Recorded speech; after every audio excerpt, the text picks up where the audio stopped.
તમને આ દ્રશ્યો જોઈને પ્રથમ એવું લાગતું હશે કે આ કોઈ ખંડેર ઘર છે, પરંતુ આ કોઈ ખંડેર ઘર નહીં, છોટાઉદેપુરના બોડેલીના કોઠિયા ગામની પ્રાથમિક શાળા છે.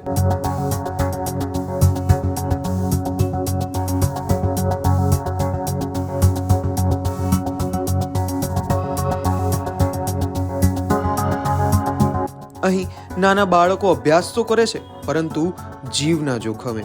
ધોરણ 1 થી 5 માં લગભગ 25 થી 30 બાળકો અભ્યાસ કરે છે, જ્યારે 2 શિક્ષકો ફરજ બજાવે છે. પણ શાળાની ઇમારતની હાલત એવી છે કે તે ગમે ત્યારે પડી શકે છે.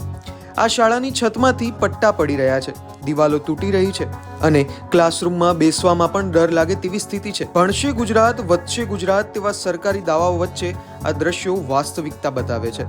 ત્યારે વાલીઓ અને ગ્રામજનોનો સવાલ છે કે ભવિષ્યમાં અહીં કોઈ દુર્ઘટના બની તો જવાબદાર કોણ? ગ્રામજનોની પણ માંગ છે કે નવી મંજૂર થયેલી શાળાનું બાંધકામ વહેલી તકે શરૂ કરવામાં આવે, જેથી આ બાળકોનું ભવિષ્ય સુધરે. આ પરિસ્થિતિ જણાવે છે કે શિક્ષણની સુવિધાઓ સુધારવાની કેટલી જરૂર છે.